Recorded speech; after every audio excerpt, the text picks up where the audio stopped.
उनका मन राजपाट में नहीं लगता है, उनका मन तो श्री राधा रानी में और वृंदावन की भूमि पर चला जाता है और राधा रानी के बारे में सोचने लगते हैं। और एक कभी कभी ऐसा लगता है कि एक बहुत बड़ा समुद्र है जिसमें ये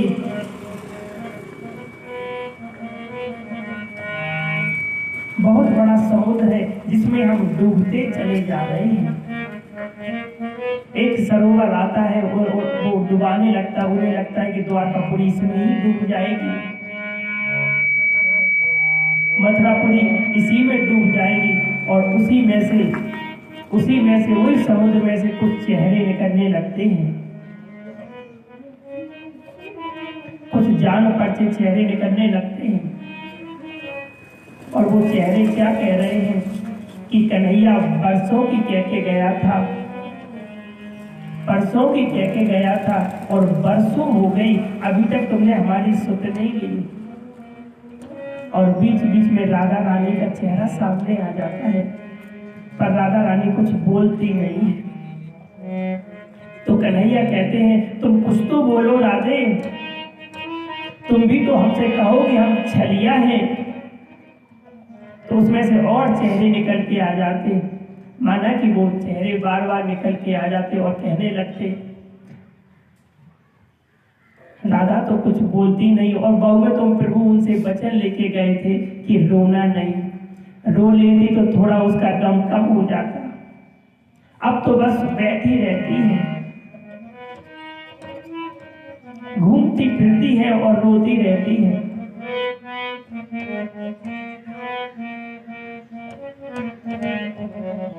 कई चेहरे निकल कर आते तो वो कहते, कई चेहरे उसी में से बोलते, क्यों राजपाट के चक्कर में हमें भूल गए हो क्या, हमारी याद नहीं आती कान्हा तुम्हें, राजपाट में इतने व्यस्त हो गए हो कि हमारी याद नहीं आती।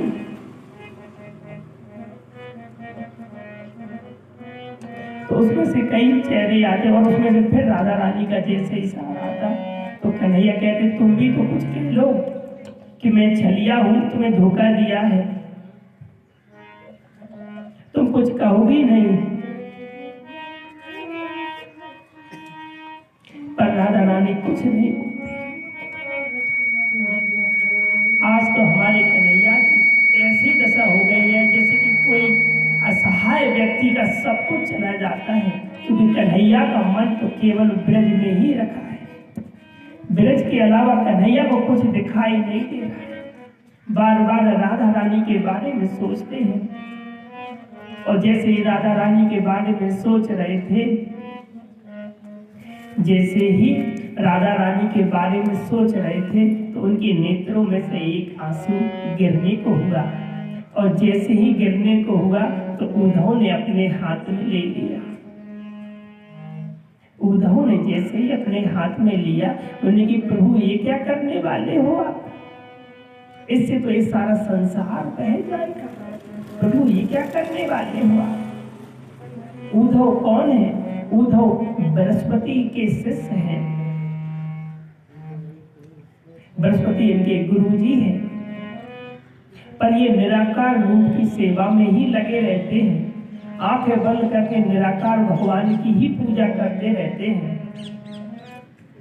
तो उद्धव ने उनसे पूछा कि प्रभु आपकी आंखों में आंसू? उन्होंने कहा हमें ब्रज की याद आ रही है, हमें राधा रानी की याद आ रही है, अपने मित्र सखाओं की याद आ रही है।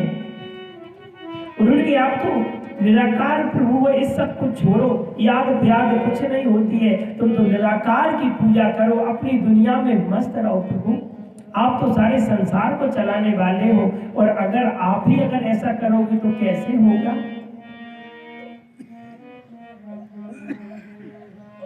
तो कन्हैया हमारे समझ गए कि इन्हें घमंड है, ये प्रेम की परिभाषा नहीं समझते हैं। प्रेम का मतलब ये होता है कि अपने प्रेमी के लिए सब कुछ कुर्बान कर दो और दूसरे को मालूम भी न चले कि हमने तुम्हारे लिए क्या किया है।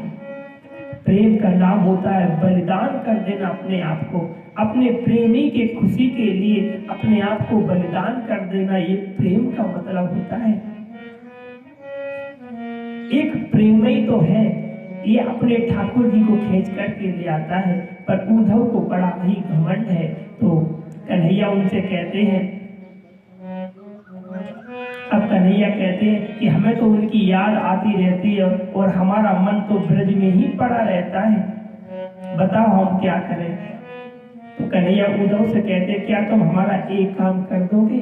तो बोलते, क्या काम? मैंने कि तुम चले जाओ और हमारी गोपिकाओं को और कन्हैया को और नंद बाबा को समझा के आओ। तो उन्होंने कहा, मैं बृहस्पति का शिष्य हूँ, वेदांती भाषा में बताऊंगा, वो क्या समझेंगे हमारी भाषा को। तो उन्होंने कहा कि अगर तुम जा रहे हो तो मेरी ये पीताम्बरी अपने कंधे पर डाल के लेकर के जाओ। जब पीताम्बरी तुम लेकर के जाओगे तो वो तुम्हारी बात बड़ी सहजता से सुनेंगे, क्योंकि वो हमारे अलावा किसी से मतलब रखना नहीं चाहते ज्यादा। तो उद्धव, तो कन्हैया ने क्या किया, एक पत्र लिखा और जैसे ही राधे का नाम लिया, पत्र पे राधे लिखा, तो राधा रानी के मालिक खुशियों का भंडार। अब राधा रानी ने जैसे ही राधे सुना तो वो सब लोग भागने लगी सखियां। जहां रास रचाते थे प्रभु, वहीं सारी सखियों के जैसे नाम चले तो सारी भागती हुई वहीं पहुंची और नेत्रों में से आंसू छप छप कर। और जैसे ही उन्हें संदेशा दिया, अब वो संदेशा लेकर के जैसे ही आगे बढ़ने लगे तो उन्हें ध्यान आया कि मैंने राधा और सखियों के लिए तो लिख दिया है, पर अपने नंद बाबा के लिए तो लिखा ही नहीं।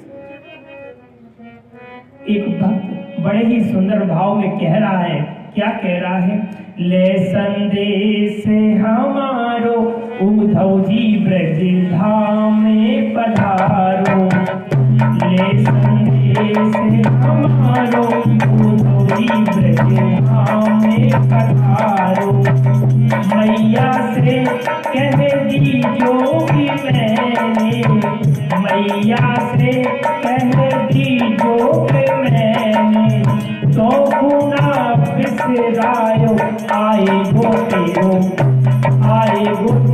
बाबरी बातों, ले संदेश हमारो उद्धव ब्रज धाम में पधारो, ले संदेश हमारो उद्धव ब्रज धाम में पधारो।